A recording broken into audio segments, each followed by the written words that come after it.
On December 24th, 2011, my cousin, Madison Covington, passed away. She was driving to our family's annual Christmas party when she sent the text message, "On my way."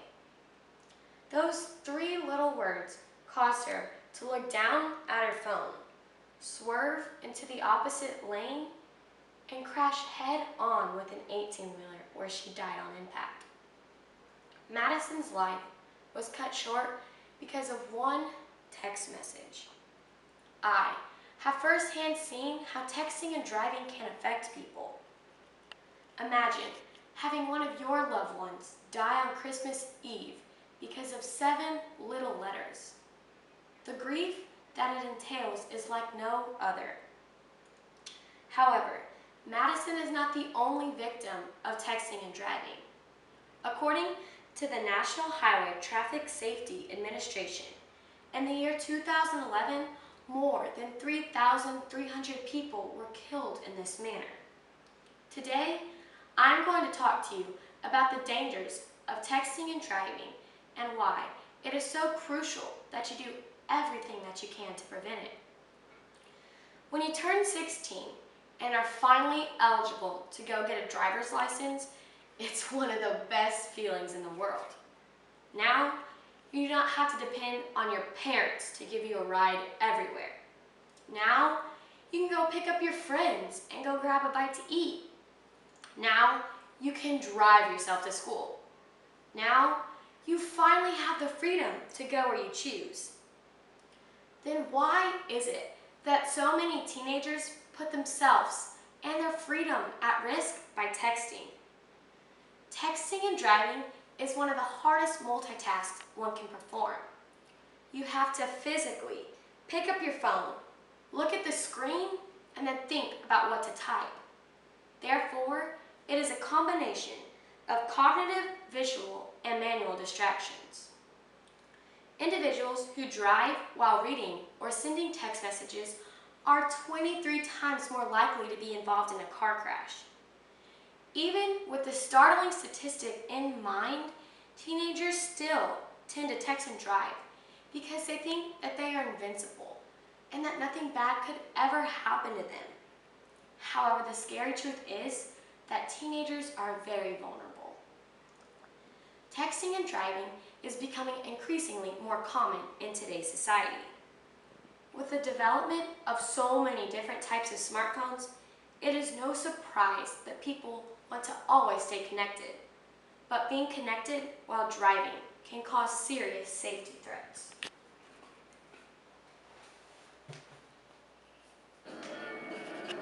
This new phone is awesome.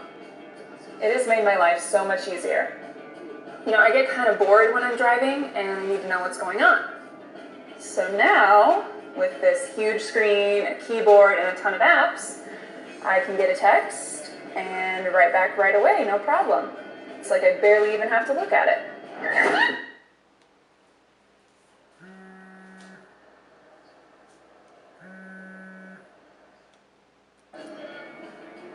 This new phone is awesome. Replying to a text message takes away your attention for about 5 seconds. Contrary to popular belief, 5 seconds in a car is a huge amount of time. If you are driving at the speed of 55 miles per hour, that would be enough time to travel the length of a football field. With the severe effects of texting and driving, it is shocking how people still do it. If you were to crash, you could potentially kill yourself, your passengers in another car, or even innocent pedestrians. For instance, if you were in a collision that you caused by texting and you survived while the people in the other car did not, you could go to prison for vehicular manslaughter. Not only would you have to deal with jail, but you would also have to live with a guilty conscience of taking life away from another person.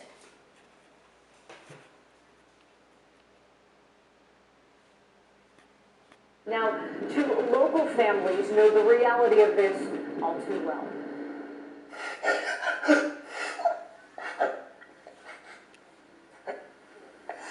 just don't know what to do. I don't know. I'm just like thinking the police gonna come and arrest me and put me in jail for life. But for now, Calvin Jones remains at home, agonizing over his actions from the past 24 hours. I want to go to his family and tell them I'm sorry. Troopers say Jones. No text, email, or post is worth a life. You have the power and potential to put an end to this recklessness. You can take a pledge to never text and drive and encourage others to do the same. However, simply saying you won't text and drive is not nearly enough. There are multiple steps that can be taken in order to prevent texting and driving. First off, when you're in the car, place your phone somewhere where you cannot see it. If it's out of sight, then it's out of mind. Secondly, turn your phone on silent or do not disturb mode, because the less you hear your phone, the less tempted you will be to pick it up. There are also multiple apps on the App Store that can be downloaded to help prevent texting and driving. Finally, designate a texter. If you do happen to receive a text message, let one of your passengers respond so that you do not have to take your eyes off of the road. However, if you are in the car alone and do happen to receive a text message, pulling over to the side of the road could be an appropriate way to ensure that you respond in a safe manner. But if you find yourself in a car with someone who is texting and driving, do not be afraid to say something, or simply ask that person if you would like for you to finish that text message. Not only could this simple action save a life, but it could also prevent the driver from receiving a ticket. Some states throughout the nation have laws that ban using a cell phone while driving. Unfortunately, Texas is not one of those states. However, some local areas in Texas have taken the initiative to develop ordinances that fine for texting and driving, such as Laredo, Sinton, Galveston, Alice, Corpus Christi, and Aransas Pass. More and more cities need to make such adjustments to ensure that texting and driving be banned in that area. If an overwhelming amount of local towns and cities pass these laws, then maybe Texas would decide to pass a statewide restriction on texting and driving. Although this would not stop texting and driving, it could help improve matters. Today, I discussed texting and driving and the tragedies that it can cause many families. Now, I'm asking you to make a pledge and promise to never text and drive. And if you are in the car with someone who is texting, bring up some of the points that I have discussed with you today. Life is a precious thing, and no text should have the power to take that away. You do not want to become another statistic.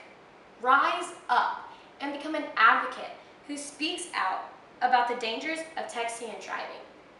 Do it for Madison. Do it for me. Do it for yourself. I'm willing to do my part in stopping this killer. Are you?